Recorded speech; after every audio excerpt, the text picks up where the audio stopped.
Hey everybody, Spencer Knowles with Horizon Beverage Company with another installment of Vineyard VIPs, where we get a chance to hang out with our friends from all over the world, talk about wine and hear about what's happening in their hometown. So very lucky today to have our good friend Mr. Rob Mercer from Mercer Family Wine Estates. Rob, how are you? Excellent.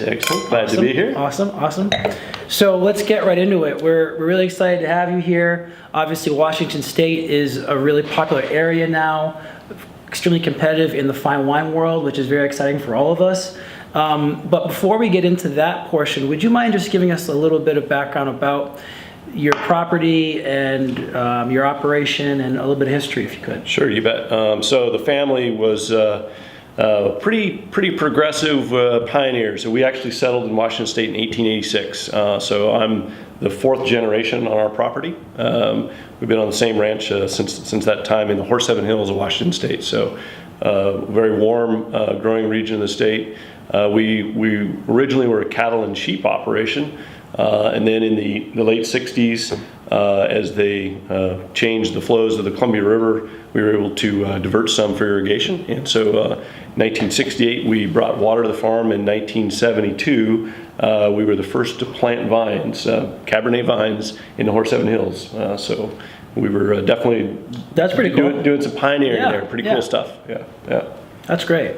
Now, how about a little bit about the other operations that you do, which is really fascinating for all of us who we were joking earlier about vines and vats, and we've seen a lot of grapes on our trips, but there's something unique and different and special about your whole kind of family operation that I think we'd love to highlight. Well, my dad was always a big believer in diversified operations. So when we put the water in, they kind of quit doing the sheep and cattle side of the business and focused on vegetables and vineyards. And so we planted potatoes and sugar beets and carrots and onions, and we still do that. So that's probably of our property. That's about 2/3 of what we do is the vegetable side of the business. So we grow carrots, and carrots are kind of we're pretty well known in Washington State. We're actually the first to do, sort of big carrots or big operation carrots in Washington.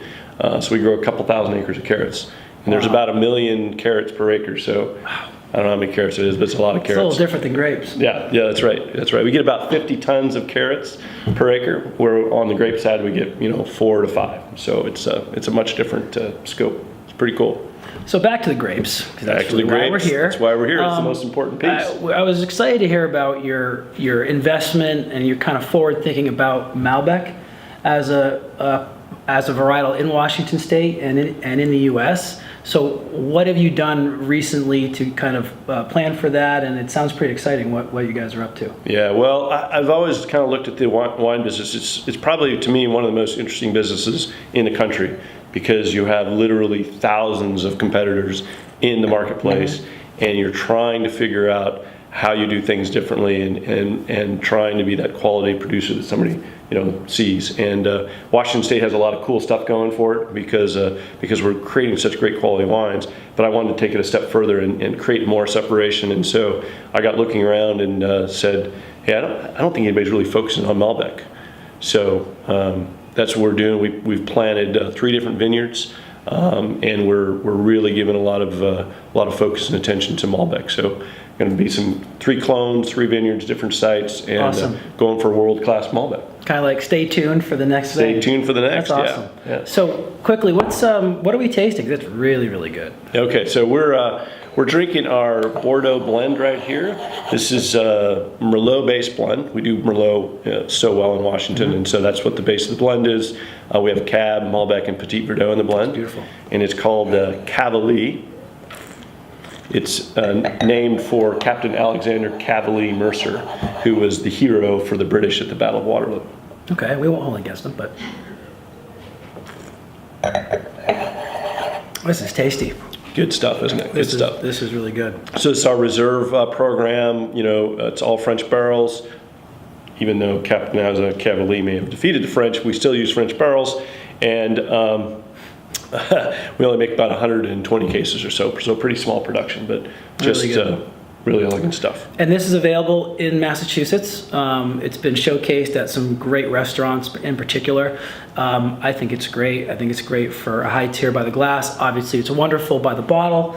I think it's a great offering. It's a really nice step. Now we have these multiple tiers here in the Mercer portfolio here, which is a lot of fun. So there's a lot of reach. There's a lot of opportunity. So. Yeah, actually, the other part of that, the reserves, we only are in a couple of markets. Mostly it's only out of our tasting rooms. Great. Massachusetts, maybe like 3 other states in the country. Awesome. So, pretty cool. Well, then we feel even more special. Yes, that's right. All right. Well, thank you very much, Rob. It's great to see you. Yeah, Cheers. Cheers.